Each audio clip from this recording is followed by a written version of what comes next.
बढ़ती जनसंख्या का मतलब खेतों से ज़्यादा पैदावार लेने की आवश्यकता, और ज़्यादा पैदावार लेने का मतलब पानी का और ज़्यादा उपयोग। यह इसलिए क्योंकि कृषि लगभग कुल उपलब्ध पानी का 70% प्रयोग करती है।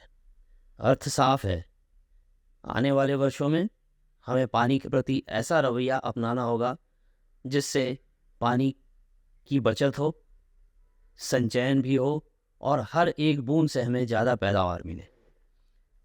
प्राकृतिक खेती। प्राकृतिक खेती पद्धति नैसर्गिक परिवेश का अनुसरण कर, संसाधनों का समुचित प्रबंधन कर उसका दोहन रोकती है। साथ ही एक ऐसी व्यवस्था भी स्थापित करती है जिससे जल की बचत हो, संचयन भी हो और जैविक विविधता बरकरार रहे। यह व्यवस्था यह भी सुनिश्चित करती है कि पैदावार भी बढ़े, किसान को बढ़कर लाभ हो और उपभोक्ता को जहर मुक्त उत्पाद मिले।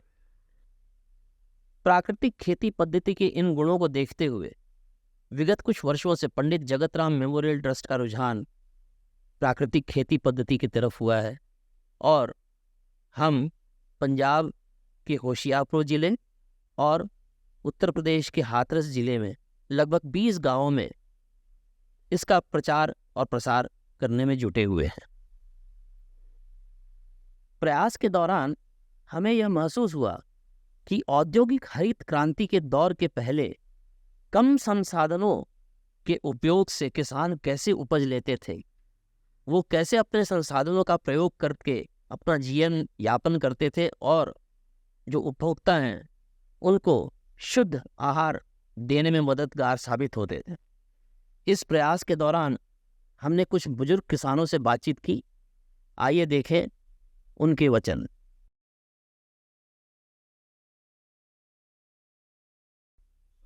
नमस्ते, मैं हाँ जी। आज बस ये सरकारी गाँव में आया है यहाँ रामनिवास जी से मिले। जो 50 साल पहले जो खेती होती थी, किस तरीके से खेती किया जाता था, उस बारे में बताएंगे। जी ऐसा था, पहले हर बैल से किसान खेती करते थे। हाँ, लकड़ का हल होता था, उससे ही बैलों से करते थे। अच्छा, पानी की सुविधा जितनी थी नहीं पहले, तो कुआ थे वो रेट वाले जो उनसे बैलों को घुमा उनसे बधाई करे थे। अरहर बह दी, चना कर दिया, जौ बह दी, जौ बह दी, ये थी मतलब करते थे। तो मन पक्के काउंटर भी ऐसे निकल जाया करते, तो उससे अपना गुजारा चल जाया करता, पशुओं का भी अपना भी। कोई टेंशन नहीं थी, इतनी ना कोई शिद्दत थी। अब तो शिद्दती बहुत है आज इंसान भी, पहले शिद्दती नहीं थी। 6 महीना हम फसल पड़ जाती बात करता था। उसकी बिजाई कैसे करते थे आप? बिजाई हम हल से करते थे, जोड़ी लटका के कंधे में बीज खाद मिला दिया, एक हल चला रहे और एक अपने पीठ में हाथ से बिजाई करते थे। अलसी भी तिली भी होती थी, तिल भी होता था, मसूरी भी होती थी, अरहर भी करते थे, कसे भी, चना भी करते थे, देसी भी करते, सफेद वाला भी करते, मूंगफली भी करते थे। गुलाब अब तो इन्हें केमिकल बन गए, पहले ऐसे कोई केमिकल नहीं थे। पहले अच्छी खासी हमारे खेत में लागत आ रही है, हमारे 4,000 की माल बैठ के हमारे 10,000, उसमें बचत होती थी हमें। नहीं कोई बीमारी थी, दूध दही का खाना था, घर घर भैंसें थी, और बाजार की दाल कहाँ मिल रही थी? 30,000 कहाँ देसी चना मिल रहा है, सबसे देसी है। जैसे पहले करते थे, मतलब मिक्स क्रॉपिंग जिसको कहते हैं, ये 2 फसल के साथ एक और फसल काटना। हाँ जी, होती थी पहले। हाँ होती थी। जिसे गन्ने के साथ क्या लगाते थे? नहीं, गन्ने के साथ रहता, अरहर डालती थी उसमें। गन्ने के साथ अरहर। हाँ अच्छा, कनक में हम मेहनता भी देते थे। कनक में मेहनता डबल बोलते थे इसको। पहले मेहनता, मटर में भी करते थे डबल। सत श्री अकाल जी, असं आएगा जी ਪਿੰਡ ਬੱਸੀ ਹਸਤ ਖਾਂ ਸ਼੍ਰੀ ਸਰਵਨ ਦਾਸ ਜੀ ਦੇ ਕੋਲ, ਕਿਸਾਨ ਕੋਲ। ਅਸੀਂ ਕਿਸਾਨ ਤੋਂ ਪੁੱਛਦੇ ਹਾਂ ਵੀ ਪਹਿਲੇ ਸਮੇਂ 'ਚ ਅੱਜ ਤੋਂ 60-70 ਸਾਲ ਪਹਿਲਾਂ ਕਿਹੜੀ ਕਿਹੜੀ ਫਸਲ ਬੀਜੀ ਜਾਂਦੀ ਸੀ, ਕਿਸ ਤਰ੍ਹਾਂ ਫਸਲ ਬੀਜਦੇ ਸੀ, ਕਿਸ ਤਰ੍ਹਾਂ ਪਾਣੀ ਲਗਾਉਂਦੇ ਸੀ ਅਤੇ ਕਿਸ ਤਰ੍ਹਾਂ ਉਹਦਾ ਝਾੜ ਨਿਕਲਦਾ ਸੀ, ਕਿਹੜੀ ਖਾਦ ਪਾਈ ਜਾਂਦੀ, ਕਿਹੜੀ ਸਪਰੇਅ ਕੀਤੀ ਜਾਂਦੀ ਸੀ। ਇਹ ਸਾਰੀ ਜਾਣਕਾਰੀ ਆਪਾਂ ਸਰਵਨ ਸਿੰਘ ਜੀ ਕੋਲੋਂ ਲਵਾਂਗੇ ਜੀ। ਅਤੇ ਸਰਵਨ ਸਿੰਘ ਜੀ, ਆਹ ਫਸਲ ਕਿਹੜੀ ਕਿਹੜੀ ਬੀਜਦੇ ਸੀ ਪਹਿਲਾਂ ਜੀ? देखो जी, एक तो कमाद होंदा गा, एक कणक होंदी जी, एक मक्की। अच्छा जी। बाकी पशुआं दे ग्वारा, मोट, चरी, बाजरा वगैरह, बाजरा वगैरह मारू फसल होंदी सी। जी। कमाद जिहड़ा वो च सलवार दा शौक पाउणा ते रूही ठंडा रहे, पानी तो है ही ना सी। ਤੇ ਕਮਾਦ ਜਿਹੜਾ ਉਹ ਬੀਜਿਆ ਕਿਸ ਤਰੀਕੇ ਨਾਲ ਜਾਂਦਾ ਸੀ? ਬੀਜਿਆ ਉਹ ਮੁੰਨੇ ਦੇ ਨਾਲ ਬੋਲਦਾ ਮਗਰ ਬੀਜਣਾ ਸਿਆੜ ਕਾਢੀ ਜੀ ਇਹ ਉਹਨੂੰ ਸੁਆਗਾ ਦੇ ਦੇਣਾ। ਠੀਕ ਹੈ ਜੀ। ਫਿਰ ਉਹ ਬਗੂੜੀ ਨਾਲ ਗੁੱਡਣਾ 3-4 ਗੁੱਡ ਕੇ ਸੁਆਗਣਾ। ਠੀਕ ਹੈ ਜੀ। ਜਿੰਨੇ ਫਿਰ ਉਹ ਹੋ ਗਿਆ ਫੁੱਟ 1.5 ਫੁੱਟ ਫਿਰ ਉਹਦੇ ਵਿੱਚ ਸਵਾਰ ਦੇਣਾ ਵੀ ਉਹਨੂੰ ਸੇਕ ਨਾ ਲੱਗੇ ਧੁੱਪ। ਤੇ ਜਿਹੜੇ ਆਪਾਂ ਬੀਜ ਬੀਜਦੇ ਸੀ ਉਹ ਕਿਸ ਤਰੀਕੇ ਨਾਲ ਬੀਜਦੇ ਸੀਗੇ? ਉਹ ਬੂਟੇ ਵੱਢ ਕੇ ਲੰਮੇ ਪਾ ਕੇ ਬੀਜਦੇ ਸੀ। 2 ਅੱਖ 2 ਅੱਖਾਂ ਦੇ 2 ਅੱਖ ਕਮਾਦ ਦੇ। ਹਾਂ ਬੂਟੇ ਨਾਲ ਬੂਟਾ ਜੋੜ। ਅੱਛਾ ਬੂਟਾ ਜੋੜ ਕੇ ਪਾਓ। ਠੀਕ ਹੈ ਜੀ। ਤੇ ਇਹਨੂੰ ਤੁਸੀਂ ਸਪਰੇਅ ਕਿਹੜੀ ਕਰਦੇ ਸੀ? ਕੋਈ ਸਪਰੇਅ ਦਾ ਸੀ ਅੱਛਾ ਜੀ। ਕੋਈ ਨਾ ਕਮਾਲ ਨੂੰ ਨਾ ਇਹਨੂੰ ਨਾ ਕਮਾਲ ਨੂੰ ਹੈ ਨਹੀਂ ਸਪਰੇਅ। ਤੇ ਇਹਨੂੰ ਖਾਦ ਕਿਹੜੀ ਪਾਉਂਦੇ ਸੀ ਤੁਸੀਂ? ਖਾਦ ਉਹ ਜ਼ਮਾਨੇ 'ਚ ਤਾਂ ਨਹੀਂ। ਅੱਛਾ ਜੀ। ਉਹਦੇ ਬਾਅਦ 'ਚ ਫਿਰ 10 ਸਾਲ ਕਿਸਾਨ ਗੋਲੀ ਨੰਗਲ ਅੱਛਾ ਜੀ। ਕਿਸਾਨ ਗੋਲੀ ਹੁੰਦੀ ਨੰਗਲ ਦੀ ਅੱਛਾ ਜੀ। ਉਹ ਪੌੜੀ ਕਹਿੰਦੇ 5 ਕਿਲੋ ਕਨਾਲ ਦੀ ਵੱਧ ਤੋਂ ਵੱਧ ਕਿਸਾਨ ਗੋਲੀ ਗੋਲੀ। ਖਾਦ ਦਾ ਨਾਂ ਸੀਗਾ। ਹਾਂ ਠੀਕ ਹੈ ਜੀ। ਕਿਸਾਨ। ਕਿਸਾਨ ਖਾਦ ਉਹ ਤਾਂ ਹੁਣ ਮਿਲਦੀ ਹੀ ਨਹੀਂ ਹੈ, ਬੰਦ ਹੋ ਗਈ। ਅੱਛਾ ਜੀ। ਤੇ ਇਹ ਜਿਹੜਾ ਤੁਸੀਂ ਇਹਨੂੰ ਪਾਣੀ ਲਗਾਉਂਦੇ ਸੀ ਉਹ ਕਿਸ ਤਰੀਕੇ ਨਾਲ ਲਗਾਉਂਦੇ ਸੀ? ਪਾਣੀ ਦਾ ਹੁਣ ਮੀਂਹ ਪੈ ਗਿਆ ਤਾਂ ਲੱਗ ਗਿਆ, ਅੱਛਾ ਜੀ। ਨਹੀਂ ਤਾਂ ਪਾਣੀ ਕਿੱਥੋਂ ਲਾਉਣਾ। ਠੀਕ ਹੈ ਜੀ। ਤੇ ਇਹ ਜਿਹੜਾ ਨਦੀਨ ਹੁੰਦਾ ਸੀਗਾ ਉਹਦਾ ਮਤਲਬ ਤੁਸੀਂ ਕਿਸ ਤਰ੍ਹਾਂ ਇਸਤੇਮਾਲ ਕਰਦੇ? ਉਹਦੀ ਗਡਾਈ ਕਰੀ ਸੀ। ਅੱਛਾ ਜੀ। ਉਹ ਜਿਹੜਾ ਨਦੀਨ ਸੀਗਾ ਉਹ ਫਿਰ ਤੁਸੀਂ ਬਾਹਰ ਸੁੱਟਦੇ ਸੀ ਜਾਂ ਵਿੱਚੇ ਮਤਲਬ? ਉਹ ਵਿੱਚੇ ਜੇ ਕਿਤੇ ਜ਼ਿਆਦਾ ਹੋਵੇ ਹਾਂਜੀ। ਤਾਂ ਬਾਹਰ ਵੀ ਹਿੱਲਣਾ ਪੈਂਦਾ, ਠੀਕ ਹੈ ਜੀ। ਨਹੀਂ ਤਾਂ ਵਿੱਚੇ। ਵਿੱਚੇ ਮਤਲਬ ਖਾਦ ਦੇ ਕੰਮ ਆ ਜਾਂਦਾ ਸੀਗਾ, ਉਹਨੂੰ ਮਤਲਬ खाद ਦੇ थ्रू ਵਰਤ ਲੈਂਦੇ ਸੀ आप। नमस्कार। आज हम पहुँचे हैं गांव कुमरी में।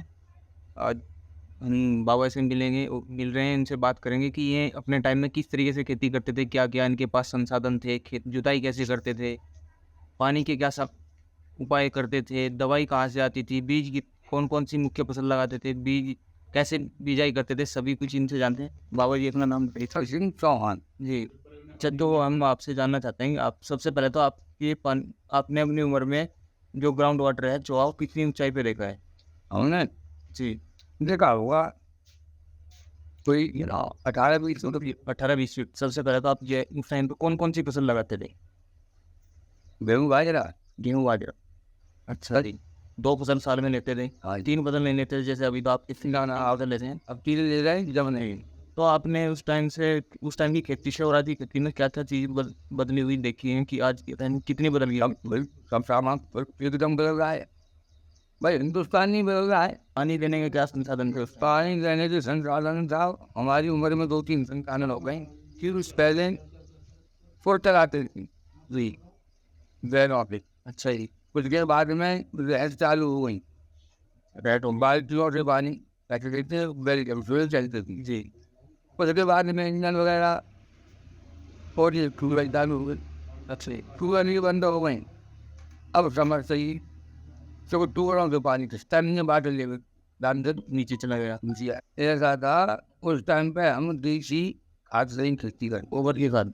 गोबर की खाद। सर जैसे उस टाइम पे भी हुई ना, आज के समय में खेतों के अंदर बहुत सारी बीमारियां हैं फसलों में आती। उस टाइम पे बीमारियां भी रहती होंगी, कीड़े मकोड़े भी रहते होंगे। आगे जब कोई बीमारी था उस टाइम पे कुछ दवा खेतों में आप उसे नहीं दवा नहीं लगाती, कुछ भी रसायन इस्तेमाल नहीं करते नहीं, मतलब रसायन नाम मात्र ही आप नाटक दवा इस्तेमाल नहीं करते थे, रासायनिक नाम मात्र के ही करते थे। तो क्या नाम कितना है आपका? वो जो स्वच्छ अच्छा, तब वाटर लेवल कैसा था, आज का वाटर लेवल कैसा? पहले जो है 15-20 फुट में पानी हो, अब जो 100-150 फुट में पहले के समय में जैसे फसल नियंत्रण कैसे करते थे आप? जैसे कीट पतंगा लग जाए, आपकी कोई बीमारी आ गई, कुछ नहीं कोई जो है संसाधन में कोई इस समय में फसल उत्पादन तो बढ़ा है लेकिन खेती में खर्चे भी बढ़े हैं। खर्चा आ नहीं आएगा, खर्चा के बाद बचत ही नहीं है। पहले उत्पादन कम था तो खर्चे भी कम थे। हाँ और जो अब तो कुछ आ ना रहा थी खर्चा बताओ। आपके समय वर्षा कैसी होती थी, आज की वर्षा में क्या? आज अब तो वर्षा ही ना आती। पहले तो वर्षा आंधी वर्षा होती नहीं, जो है मेरे पैर को सज्जा तो पानी, अब वर्षा ही ना आती। एक बार बहुत हो गया वर्षा ही ना है वो आ रही। ਪਾਣੀ ਆਪਾਂ ਲਾਉਂਦੇ ਸੀ, ਉਹ ਕਿਸ ਤਰ੍ਹਾਂ ਪਾਣੀ ਦੀ ਮਤਲਬ? ਪਾਣੀ ਤਾਂ ਕੁਦਰਤੀ ਹੀ ਜ਼ਿਆਦਾ ਕਰਕੇ ਜੀ, ਕਿਤੇ ਹਲਦਾ ਨਾ ਸੀ, ਤਾਂ ਕੁਦਰਤੀ ਪਾਣੀ ਤੇ ਨਿਰਭਰ ਸੀ। ਅੱਜ ਅਸੀਂ ਆਏ ਆ ਬਸੀ ਕੁੰਡੀਆਂ। ਔਰ ਅਸੀਂ ਭਾਜੀ ਸੁਰਿੰਦਰ ਭਾਜੀ ਤੋਂ ਪੁੱਛਾਂਗੇ ਕਿ ਅੱਜ ਤੋਂ 50 ਸਾਲ ਪਹਿਲਾਂ ਅਸੀਂ ਕਿਸ ਤਰ੍ਹਾਂ ਖੇਤੀ ਕਰਦੇ ਹੁੰਦੇ ਸੀਗੇ। ਹਾਂਜੀ ਸੁਰਿੰਦਰ ਭਾਜੀ, ਸਾਨੂੰ ਦੱਸੋ ਕਿ ਅੱਜ ਤੋਂ 50 ਸਾਲ ਪਹਿਲਾਂ ਅਸੀਂ ਕਿਸ ਤਰ੍ਹਾਂ ਦੀ ਖੇਤੀ ਕਿੱਦਾਂ ਕਰਦੇ ਹੁੰਦੇ ਸੀ। ਮਾਰੂ ਖੇਤੀ ਹੁੰਦੀ ਸੀਗੀ, ਬੋਲਦਾ ਨਾਲ ਖੇਤੀ ਕਰਦੇ ਸੀ। ਫਸਲਾਂ ਹੁੰਦੀਆਂ ਸੀ ਮਾਰੂ ਕੁਮਾਰ, ਕਣਕ ਛੋਲੇ ਵਾਲੀ, ਤੇ ਆਪਣੀ ਮੱਕੀ ਵੀ ਦੇਸੀ ਮਾਰੂ ਹੁੰਦੀ ਸੀਗੀ। ਹਾਂਜੀ ਬਰਸਾਤ ਨੂੰ ਹਾਂਜੀ ਹਾਂਜੀ। ਤਾਂ ਆਪਾਂ ਪਾਣੀ ਕਿਸ ਤਰ੍ਹਾਂ ਲਾਉਂਦੇ ਸੀਗੇ ਖੇਤੀ ਨੂੰ। ਖੇਤੀ ਨੇ ਪਾਣੀ ਖੂਹਾਂ ਦਾ ਹੀ ਲੱਗਦਾ ਸੀ। ਹਾਂਜੀ ਖੂਹਾਂ ਦਾ ਖੂਹਾਂ ਦਾ ਔਰ ਬਾਰਿਸ਼ ਦਾ ਜੋ ਵੀ ਬਰਸਾਤ ਪਾਣੀ ਜਾਂ ਸਿਆਲ ਨੂੰ ਜਿਹੜੀ ਬਰਸਾਤ ਲੱਗਣੀ ਉਹਨਾਂ ਬਦਲ ਹੋ ਜਾਂਦੀ ਸੀ। ਠੀਕ ਮਾਰੂ ਫਸਲਾਂ ਨੂੰ ਪਾਣੀ, ਦੇਸੀ ਕਣਕਾਂ ਹੁੰਦੀਆਂ, ਛੋਲੇ ਹੁੰਦੇ ਸੀ, ਹਾਂਜੀ ਕਪਾਹ ਹੁੰਦੀ ਸੀ। ਕਪਾਹ ਹੁੰਦੀਆਂ ਉਹ ਅੱਜ ਕੱਲ੍ਹ ਉਹ ਖੇਤੀ ਅਸੀਂ ਜੇ ਨਹੀਂ ਕਰਦੇ ਆ ਤਾਂ ਉਸ ਟਾਈਮ ਪਰ ਅਸੀਂ ਉਹ ਖੇਤੀਆਂ ਕਰਦੇ ਹੁੰਦੇ ਸੀ। ਹਾਂਜੀ। ਔਰ ਖਾਦ ਵਗੈਰਾ ਦਵਾਈਆਂ ਇਹ ਕਿਹੜੀਆਂ ਪੈਂਦੀਆਂ ਸੀ। ਦਵਾਈ ਦਾ ਕੋਈ ਇਸਤੇਮਾਲ ਹੀ ਨਹੀਂ ਹੁੰਦਾ ਸੀਗਾ। ਦੇਸੀ ਖਜੂਰੀ ਹੁੰਦੀ ਸੀਗੀ ਹਾਂਜੀ ਉਹਨਾਂ ਦੀ, ਜਾਂ ਇਹ ਆਪਣੇ ਬਰਸਾਤ ਦੇ ਵਿੱਚ ਜੰਤਰ ਸੁਣ ਬੀਜ ਲੈਣੀ, ਇਹਨਾਂ ਨੂੰ ਵਾਹੀ ਜਾਣਾ। ਹਾਂਜੀ ਹਰੀ ਖਾਦ ਜਿਹੜੀ ਹੁੰਦੀ ਹਾਂਜੀ ਹਾਂਜੀ ਵੀ ਹੁਣ ਇੱਕ ਫਸਲ ਸਾਲ ਦੀ ਲਈ ਜਾਂਦੀ ਸੀ। ਹਾਂਜੀ ਕਣਕ ਜਾਂ ਕਿ ਤੁਹਾਡਾ ਕੈਨ ਖਾਦ ਪਹਿਲਾਂ ਨਿਕਲੀ ਜਾਂ ਸੁਪਰ ਨਿਕਲੀ, ਹਾਂਜੀ ਤੇ ਉਹਨਾਂ ਨੂੰ ਜੇ ਕਿਤੇ ਹਰੀਆਂ ਖਾਦਾਂ ਪਾਈਆਂ, ਦੇਸੀ ਕਣਕਾਂ ਬੀਜਦੇ ਸੀ। ਜੇ ਕਿਤੇ ਉਹਨਾਂ ਨੂੰ ਬੁਰਾ ਇੱਕ ਪਾ ਦੇਣਾ ਤਾਂ ਕਣਕ ਡਿੱਗ ਪੈਂਦੀ ਸੀ। ਹਾਂਜੀ ਇੰਨੀ ਵੱਡੀ ਹੋ ਜਾਂਦੀ ਸੀ। ਹਾਂਜੀ ਹਾਂਜੀ ਠੀਕ ਹੈ ਜੀ। ਕੁਮਾਰ ਨੂੰ ਵੀ ਕੋਈ ਖਾਦ ਨਹੀਂ ਪਾਉਣੀ, ਦੇਸੀ ਖਾਦ 8-10 ਗੱਡੇ ਪਾ ਦੇਣੀ। ਹਾਂਜੀ ਖੇਤ ਦੇ ਦੋ ਵੱਡੋਂ ਦੇ ਦੇਣੀ ਮਾਰੂ ਵਿੱਚ।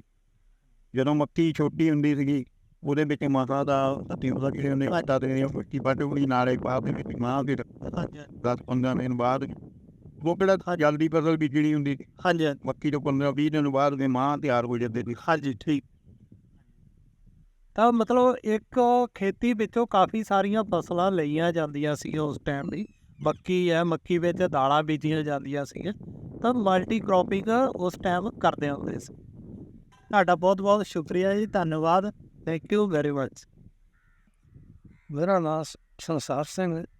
ਅੱਜ ਤੋਂ 50 ਸਾਲ ਪਹਿਲਾਂ ਮੋਹਨ ਜਿਹੜੀਆਂ ਜ਼ਿਆਦਾ ਫਸਲਾਂ ਸੀ ਆੜੀ ਸੁਣਦੀਆਂ ਹੁੰਦੀਆਂ ਸੀ। ਹਾਂਜੀ ਸਰ ਜੀ। ਕਿਉਂਕਿ ਉਦੋਂ ਬਾਰਿਸ਼ ਦੇ ਜ਼ਿਆਦਾ ਡਿਪੈਂਡ ਕਰਦੇ ਸੀ, ਹਾਂਜੀ ਸਰ। ਜਾਂ ਤੇ ਆਪਣੇ ਫਲਟ ਹੁੰਦੇ ਸੀ। ਹਾਂਜੀ ਸਰ। ਤੇ ਉਹਦੇ ਨਾਲ ਜਿਹੜਾ ਪਿੰਡਾਂ ਦੇ ਨੇੜੇ ਦੀ ਜ਼ਮੀਨ ਹੁੰਦੀ ਸੀ ਉੱਥੇ ਲੋਕ ਜ਼ਿਆਦਾ ਕਣਕ ਜਾਂ ਹੋਰ ਸਬਜ਼ੀ ਵਗੈਰਾ ਇਹ ਕਰ ਲੈਂਦੇ ਸੀ। ਬਾਕੀ ਤਾਂ ਸਾਰਾ ਹਾੜੀ ਸੌਣੀ 'ਤੇ ਚੱਲਦਾ ਸੀ ਨਹੀਂ ਤਾਂ ਜੀ। ਠੀਕ ਹੈ ਠੀਕ ਆ। ਹਾੜੀ ਸੌਣੀ ਤੇ ਔਰ ਖੂਹ ਤੋਂ ਪਾਣੀ ਕੱਢ ਕੇ ਫਸਲਾਂ ਬੀਜੀਆਂ ਜਾਂਦੀਆਂ। ਹਾਂਜੀ ਠੀਕ ਹੈ ਸਰ ਜੀ। ਉਦੋਂ ਜ਼ਿਆਦਾਤਰ ਜਿਹੜੇ ਲੋਕ ਹੈ ਜਾਂ ਤਾਂ ਆਲੂ ਲਾਉਂਦੇ ਹੁੰਦੇ ਸੀਗੇ, ਹਾਂਜੀ ਸਰ ਜੀ। ਅਤੇ ਜਾਂ ਫਿਰ ਥੋੜ੍ਹੀ ਬਹੁਤ ਗੋਭੀ, ਹਾਂਜੀ ਅਤੇ ਹੋਰ ਤੇ ਖਾਣ ਪੀਣ ਯੋਗੀਆਂ ਯਾਨੀ ਕਿ ਜਿਹੜੀਆਂ ਸੀਗੀਆਂ ਦਾਲਾਂ ਸਬਜ਼ੀਆਂ, ਉਦੋਂ ਜਿਹੜੀ ਖਾਦ ਆ ਜ਼ਿਆਦਾਤਰ ਤੇ ਜਿਹੜੀ ਆ ਗੋਬਰ ਦੀ ਆ। ਅੱਛਾ ਗੋਬਰ ਦਾ ਦੇਸੀ ਢੇਰ ਮਤਲਬ ਜਿਹੜਾ ਹਾਂਜੀ ਉਹੀ ਪਾਇਆ ਜਾਂਦਾ। ਉਹ ਪਾਈ ਜਾਂਦਾ ਜ਼ਿਆਦਾ ਤਾਂ ਯਾਰ ਜਿਹੜਾ DAP ਤੇ ਜਾਂ ਯੂਰੀਆ ਹੁੰਦਾ ਸੀ, ਬਸ ਹੋਰ ਤਾਂ ਕੋਈ ऐसा था कणक के बीच कहीं कहीं साग लगा देना, सरसों सरसों जाते थे और देते कणक के बीच चने लगा देते थे मिक्स करके। वो भी काफ़ी फायदेमंद थे।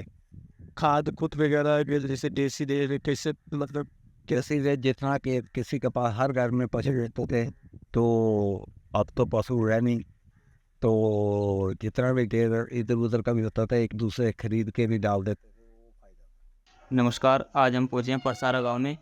हमारे बुढ़े बाबा जी बैठे हैं, तो आज हम इनसे इनके समय की जो खेती थी वो कैसे खेती करते थे, क्या क्या समस्याएं आती थी, कौन कौन सी मुख्य फसल लेते थे, तो हम आज इनसे मिलकर इनसे जानने की कोशिश करें कि कौन कौन सी फसल लेते थे और किस किस प्रकार से खेती करते थे। उस वक्त में असल में खेती दो तरह से हुआ करती थी। जिस खेत को हम असाड़ा रखते थे यानी बगैर किसी फसल के खाने को, उसमें गेहूँ बोया करते थे, और जिसमें बाजरा, मक्का, अरहर, वो एक बरस तक उसमें से अरहर तक की फसल लेते। जो अगली साल वही खेत असाड़ा रहता था, और जो खेत उस वक्त असाड़ा है अगली साल में वो काटक की फसल बोई जाती थी। जी, तो मतलब कि ये हुआ कि आप एक सीजन खेत को खाली छोड़ देते थे, हाँ, आराम करने के लिए। आराम करने के लिए। और फिर ऐसे संसाधन नहीं थे बैलों से खेती हुआ करती थी। पानी चरस कुआं या रहट से लगता था। बाबा जी जो आप खरीफ छोड़ते थे मुख्य रूप से किस सीजन में छोड़ते थे, गर्मी के सीजन में? वो पूरी बरस मतलब जुताई सारा सवा का मतलब ये है कि खेत को खाली रखना गेहूँ बोने तक। गेहूँ बोने तक? ठीक ठीक। उसके बाद ये उसमें गेहूँ बो दिया। आपके समय में खेती में पानी का स्रोत क्या था? असल में कुओं से ही खेती होती थी। हर चक पर कुएं बने हुए थे जिस पर चरस, बैन या रहट से पानी निकाला जाता था। जी। इंजन नहीं थे। अच्छा, ये पूछा कि आपके समय में पानी को बचाने का भी कोई संसाधन था? कुछ ऐसा उपाय करते हैं कि पानी नहीं बचे? उसके अलावा छोटी छोटी क्यारियों से सिंचाई किया करते थे जिससे पानी बचे, रकबा ज़्यादा सिंचाई। जी। तो खरपतवार नियंत्रण कैसे करते थे आप? खरपतवार नियंत्रण रासायनिक दवा अब चली है, उससे पहले सिर्फ खुरपी से खरपतवारों को निकाला गुड़ाई करके निकाल। जी। उस टाइम पे रसायन भी नहीं थे, उर्वरक किस टाइप के आप डालते थे? न उर्वरक, कंपोस्ट, देसी खाद के अलावा कोई रासायनिक खाद नहीं। जी। इनकी उत्पत्ति बाद में हुई, ये बाद में 60-62 के बाद में। तो उस टाइम पे भी धान वगैरह की खेती नहीं, जैसे गाँव में धान की खेती नहीं हुआ करती थी। बस बाजरा, ज्वार, मक्का, अरहर, गेहूँ, जौ, चना, मटर। अच्छा, आपके समय में मिट्टी को उपजाऊ करने का कोई तरीका है, कुछ आप ऐसा अपनाते हैं? आप ऐसी मतलब हाँ, ये कंपोस्ट खाद के अलावा हरी खाद वो दिया करते थे। हरी खाद में कौन कौन सी पसंद? ढैंचा है, सनई है। लोबिया? जी लोबिया? हाँ, लोबिया, जी। ऐसी चीज़ें, बेल वाली चीज़ें हम बोलते थे। उर्दू वगैरह? हाँ, इनसे खेत ताकतवर हो जाता था। जी। जैसे भूजल जो धरती का जो पानी है वो घटा है, उसका मुख्य क्या कारण है? क्योंकि बनवा को है और टुकड़ दे। टोबल लगने के कारण वो जल स्तर घट गया। अच्छा, फिर है सही बम्बा है जी। तो खेती में बना है बम्बा पानी चल रही चल रहा जी। पानी कोई कभी ना हो। जैसे जैसे अरे बम्बा है जैसे आज 20 फीट से आज 150 फीट पे चला गया है, तो उसके घटने का मुख्य कारण? भी है। देखो, वर्षा आएगी कम, तो पत्ते कम पड़ती है। कम पड़ती है। जब वर्षा को पानी पहले जाते धरती है। जी।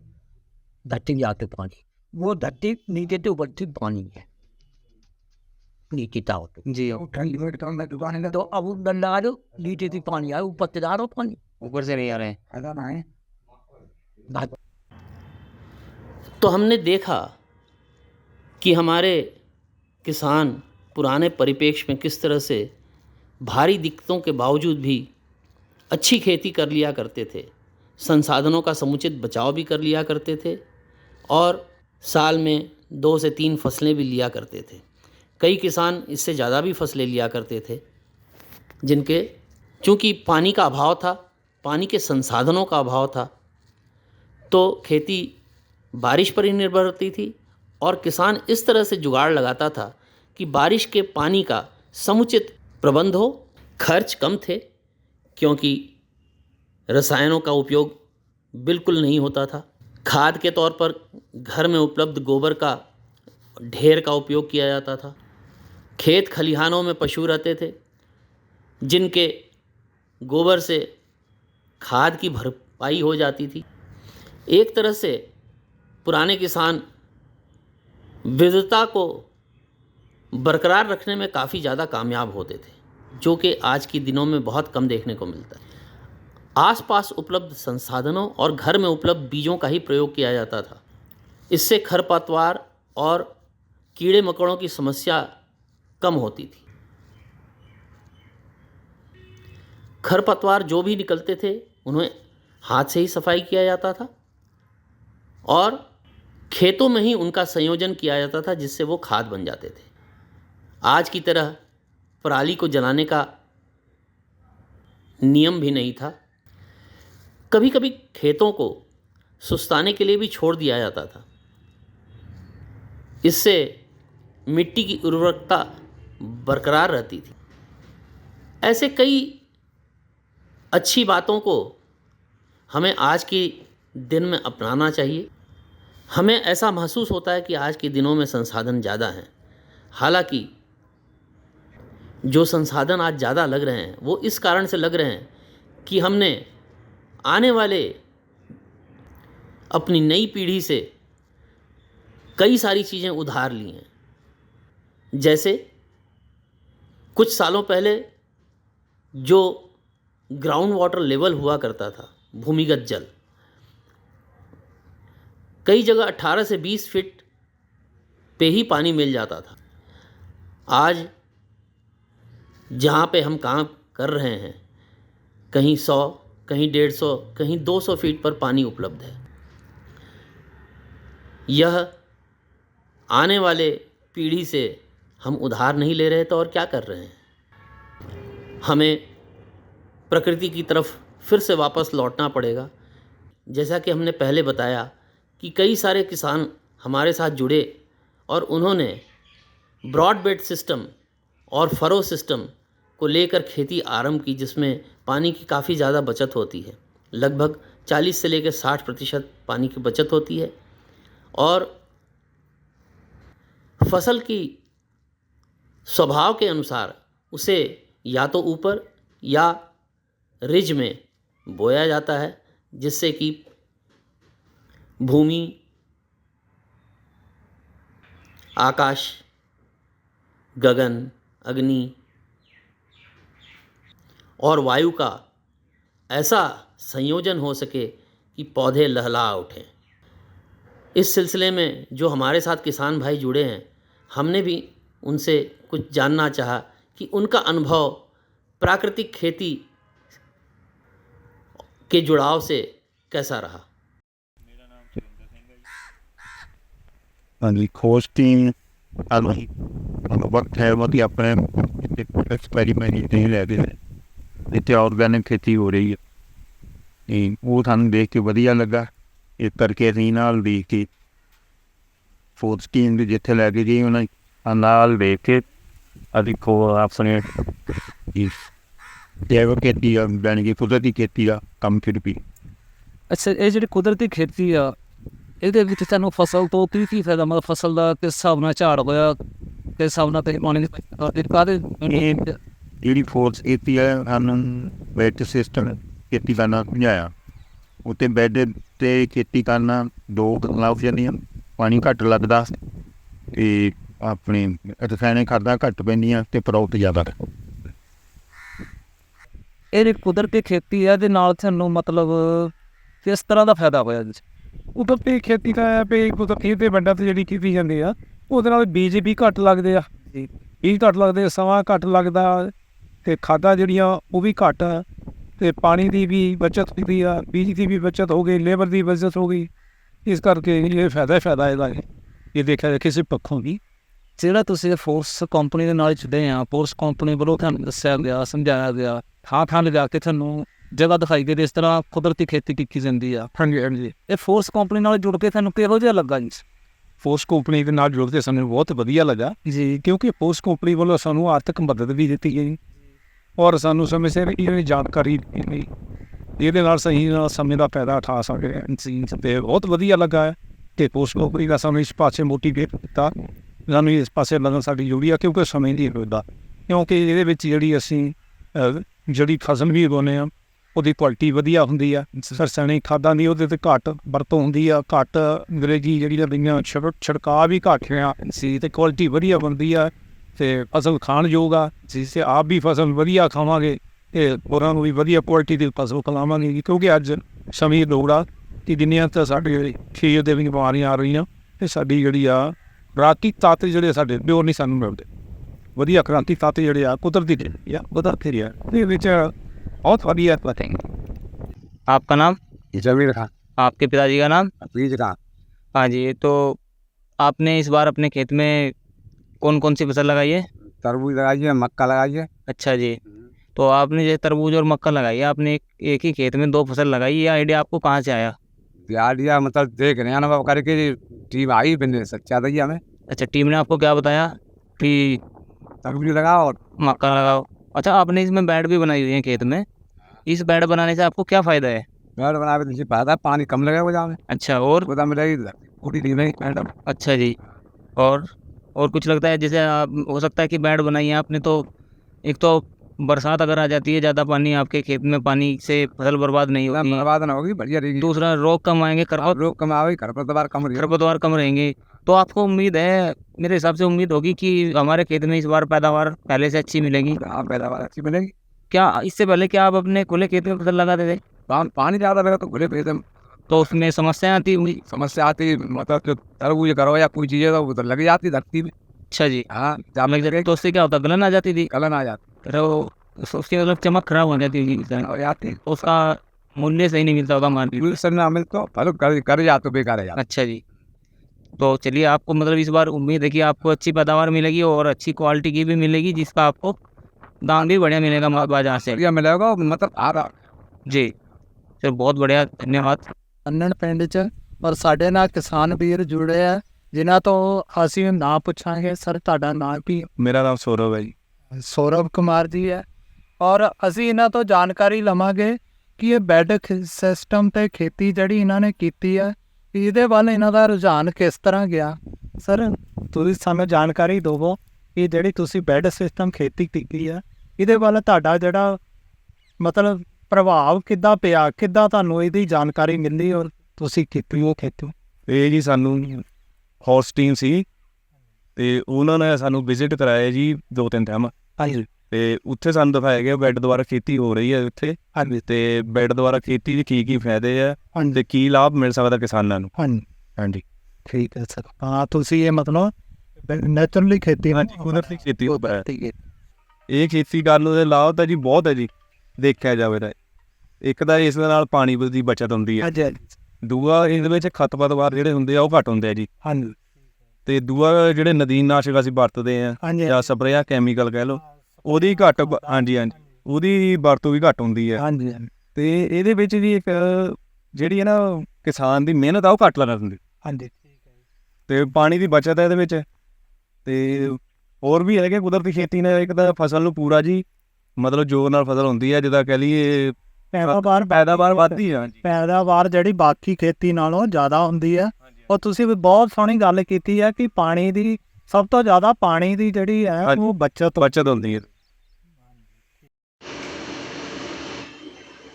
पंडित जगतराम मेमोरियल ट्रस्ट फोर्स विगत 2 दशकों से जल संरक्षण, स्वच्छता एवं पर्यावरणिक विषयों पर कार्यरत। कार्य के दौरान हमें यह महसूस हुआ कि जल की सबसे ज़्यादा खपत खेती में होती है। अतः विगत कुछ वर्षों से हम कई किसानों के साथ मिलकर पंजाब, हरियाणा एवं उत्तर प्रदेश में कुछ ऐसी तकनीकों को खोज रहे हैं जिससे जल का भी संरक्षण हो, खाद का भी कम से कम प्रयोग हो और जो फसल मिले, जो उत्पाद हो वो गुणवत्तापूर्वक हो और लोगों को अच्छी सेहतमंद आहार मिले।